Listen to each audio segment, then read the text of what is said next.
საკვირველი ამბავი ტყეში. დიდი საკვირველი ამბავი მოუტანია მელია ენაწელიას. შეყრილა მთელი სამელეთი. მორბიან, მოცუნცულებენ, ერთმანეთს ეძახიან, ჩქარა რა გემართებათ, გამოადგით ფეხიო და ყველანი მელია ენაწელიას სოროსკენ მიიჩქარიან. თვითონ მელია ენაწელია სოროს მახლობლად ზღმარტლის ძირში დაყუნთებულა. ტირის და წინა თათებით იწმენს ცრემლებს. სხვა მელიები ირგვლივ შემოხვევიან. ორი დედაბერი მელიაც ტირის და ქვითქვითებს. პატარებს პირები დაუღიათ და უკვირთ. ეს რა ხდებაო?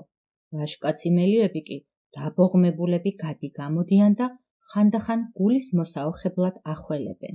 ყოველი ახალმოსული შეშფოთებული კითხულობს. რა იყო ხალხო, რა მოხდა? რა მოხდა მეზობელო? თავს შემოგევლეთ. რა ნახეთ? რა გაიგე ისეთი? მელია ენაწელია გადმოიხედავს. უნდა რომ რამე თქვას, მაგრამ გული ამოუჯდება და ისევ ქვითინებს. ღაპაღუპით ჩამოსდის ცრემლები. რა მოხდაო? ახლა სხვა მელიებს ეკითხებიან ახალმოსულები, მაგრამ ისინიც თავს არიდებენ პასუხს. თვითონვე იტყვისო. თქვი, ჩვენო კარგო და საყვარელო თქვი. რა იყო? რა მოხდა ისეთი? და ბოლოს მელია ენაწელია როგორც იქნა ახერხებს გახსნას. გეტყვით, მოგიკვდათ ჩემი თავი გეტყვით. 5-ჯერ ვთქვი და კიდევ გეტყვით. ისევ წასკდა ცრემლი, ისევ მიიტანა წინა თათები თვალებთან. გამაგრდი, ქალო, გამაგრდი. ჭირი ვის თავს არ ყოფილა, ვის არ გადახდენია ამ წუთის სოფელში. აკივ მაგრობ, თქვენ გენაცვალოთ ჩემი თავი. ახალი შებინდებული იყო, რომ ვენახებში მივდიოდი. ბიჭი შეუძლოდა მყავს და იქნება ყურძენი მწიფდეს სადმე, ცოტა პირს გავასველებინებო, მოიგუნებოს მეთქი. სად არის ყურძენი? წელს ისეთი უხეირო წელიწადია, ნეტავ სექტემბერში იყოს და ახლა ვენაჩივის. რა კი ყურძენი ვერ ვიშოვებ თქვი? ნამეხარ კაკალთან რომ ქოხია იქავალ, ხომ იცით, ზაფხულია, ხალხი ლობიოსა და ხახვს არჩევს, ქოხებში სადილობენ და იქნება, ან პურის ნატეხი დარჩენოდეთ, ან ძველი რამე მეთქი. მივედი, მივუახლოვდი იმ ქოხს და ხმა რამ მესმის, ადამიანის ხმა. და კიდე სხვა რამისა, კარგი რომაა. ჩვენი ბულბული და შაშვი ხომ ღალობენ ხოლმე, იმაზე კარგი. ჯერ ვთქვი, წავალ, მოვშორდები აქაურობას, მაგრამ მერე გულმა ვეღარ მომითმინა და სულ ახლოს მივედი.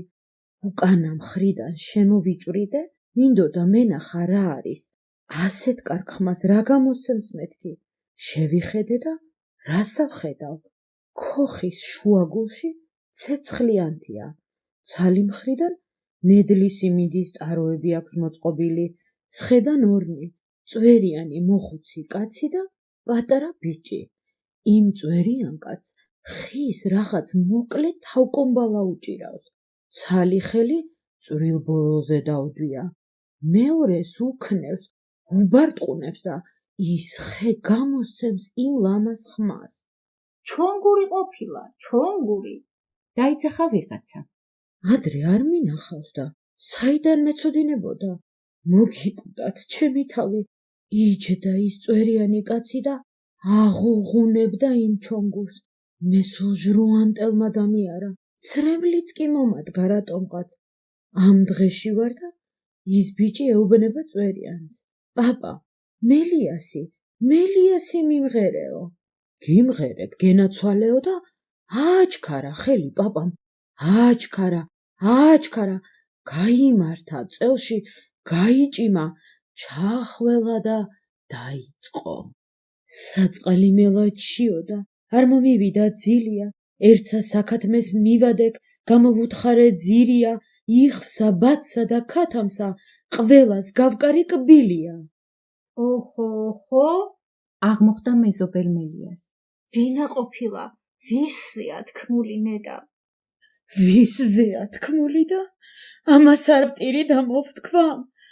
აღუღუნებს ის კაცი ჩონგურს და დასძახის ზედა, მელიას მაგივრად ამბობს.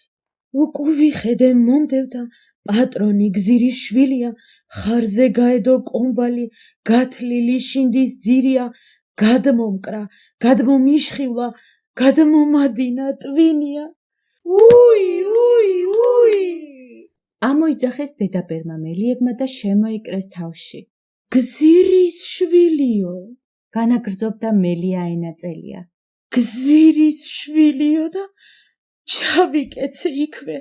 არ გასახარელმა გზირის შვილმა არ მოკლა მამა ჩემი. მართალია, გაისმა მელიებში.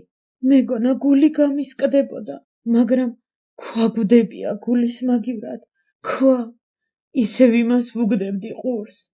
აღუღუნებს ის კაცი ჩონგურს, აკონესებს, ატირებს და თვითონაც კონესის და ტირის თითქმის. არ იკითხავთ რა და? მელია ეცოდება, საწყალი მამა ჩემი ეცოდება.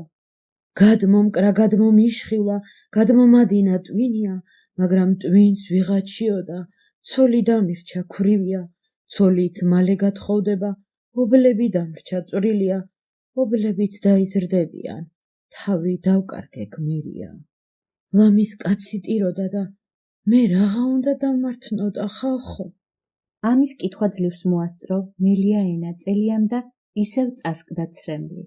ვაი, საწყალო მამა ჩემო, ვაი, შეუბედურო შენა, ჩვენ მართლა დავიზარდეთ, ვხარობთ, შენ კი მიწაში ხარ.